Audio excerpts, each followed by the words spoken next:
So that, and then, right, فَلْيَسْتَجِيبُوا لِي, let them respond to my call. Because he's calling out. We're calling on him, but don't forget, his call preceded our call.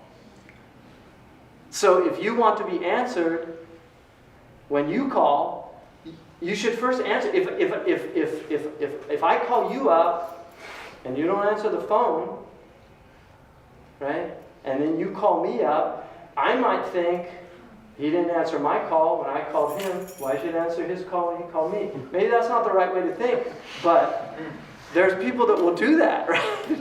Right? Or, hold on.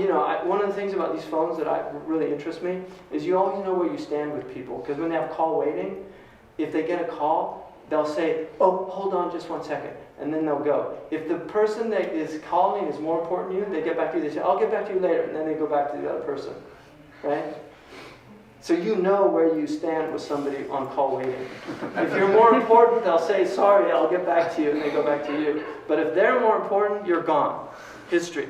So if you don't answer Allah's call, al-jaza min jins al-amal. That's an Arabic proverb. The reward is in accordance with the deed itself. So if you want to answer, فَلْيَسْتَجِيبُوا لِي, right? وَلْيُؤْمِنُوا بِي لَعَلَّهُمْ يَرْشُدُونَ. Rushd. That's how you get guidance. Rushd is by believing in Allah and answering His call, right? It's amazing. These verses are very interesting verses. فَلْيَسْتَجِيبُوا لِي. And then Allah subhanahu wa ta'ala says, أُحِلَّ لَكُمْ لَيْلَةَ الصِّيَّامِ الرَّفْثُ إِلَى النِّسَاءِ. That during that time you can be intimate, right? Why? Because عَلِمَ اللَّهُ أَنَّكُمْ كُنْتُمْ تَخْتَانُونَ أَنفُسَكُمْ. The Sahaba, they were so worried about the sanctity of Ramadan, they wouldn't go to their wives during Ramadan. Allah said, no, that's a time you can go to your spouses once the night. فَالْآنَ بَاشِرُوهُنَّ وَابْتَغُوا مَا كَتَبَ اللَّهُ لَكُمْ. So at this time now, mubashara is permitted. That's what they call euphemism in rhetoric. It's a kinaya, mubashara for intimacy. Mubashara. That's another kinaya. So anyway, so Allah subhanahu wa ta'ala says that, and so if you during that time, Allah subhanahu wa ta'ala permitted that, and then but He warns, right? Don't let فَلَا تُبَاشِرُوهُنَّ وَأَنْتُمْ عَاكِفُونَ فِي الْمَسَاجِدِ. Don't. But when you're in the time of i'tikaf, where you take a type of khalwa, which you can do anywhere technically. The Shafi'is permit it. If you enter into the masjid, you can make that intention. Malikis, you have to stay at least a night.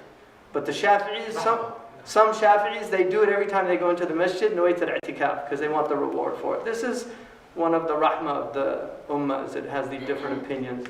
But that's a Shafi'i opinion. Maliki, no, you have to stay in the time. But during that time that you're in i'tikaf, it's a type of khalwa, where you don't engage. And the Prophet ﷺ كان يشد إزاره في عشر الأواخر. It said he used to tighten his lungi, his loincloth, because that's Ramadan. It's madrasa to taqwa, right? It's madrasa of taqwa. It's to learn taqwa. And what is taqwa? وحاصل التقوى اجتناب وامتثال في ظاهر وباطن بذاتنا.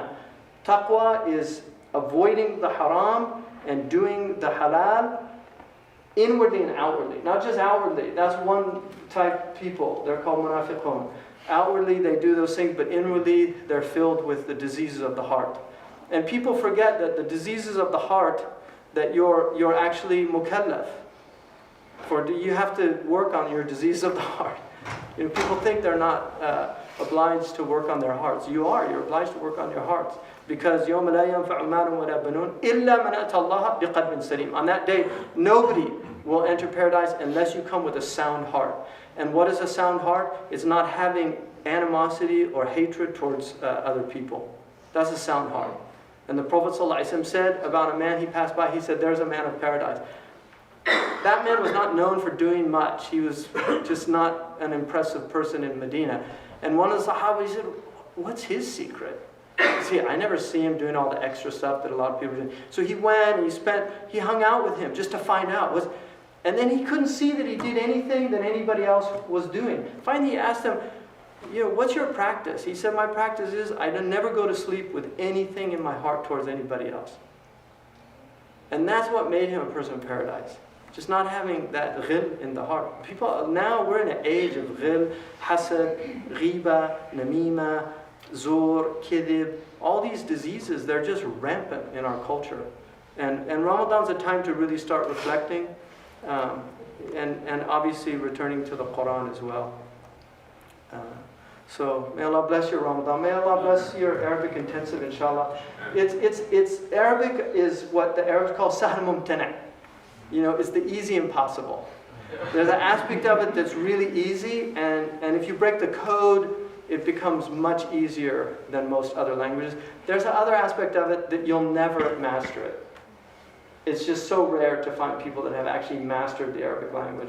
We don't have people that master English anymore. The nuances of English are just lost on people because language is extraordinarily complicated, and the tools needed to master a language take many, many years. Imam Shafi'i studied Arabic for 17 years before he did ijtihad. 17 years. Historically, the ulama spent at least 20 years before they would do fatwas and things like that. Now, every Tom, Dick, and Abdullah is on the Google giving their opinions, and this is what we're in. Now, there's all this confusion. But Arabic is the sine qua non of our civilization. It's the Islamic equivalent of mathematics in this civilization. If you want to reach the highest pinnacles of Western civilization, you have to master their mathematics, because that's what they honor. They honor quantity. They honor the ability to build bigger bombs, better bombs, right? So Einstein is the great. When they celebrate intellect, they don't celebrate a poet like Robert Frost. They celebrate a mathematical genius, because they're in the realm of quantity.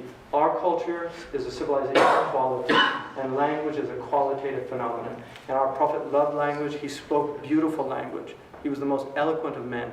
And it's actually a sunnah to speak proper language. It's a sunnah. He never, ever made a grammatical mistake, ever. He is the foundation of grammar in the Arabic language. The Quran is the foundation of grammar. And Umar ibn al-Khattab saw a man once, they were shooting and they were missing the target, and he said, why aren't you hitting the targets? Because there was target practice. They said, نحن مبتدئين. He said, والله إن لحنكم أشد علي من خطئكم في الإصابة. They said, نحن مبتدئين. نحن, right, مبتدا خبر, right? So it's مرفوع. مبتدا مرفوع خبر مرفوع. He should have said, نحن مبتدئون. Unless it was mansub bil-ikhtisas, but then you have to have, so he could have said, نحن المبتدئين لا نحسن الرماية, something like that. But he said, نحن مبتدئين. He said, your bad grammar is harder than me than your lousy shooting.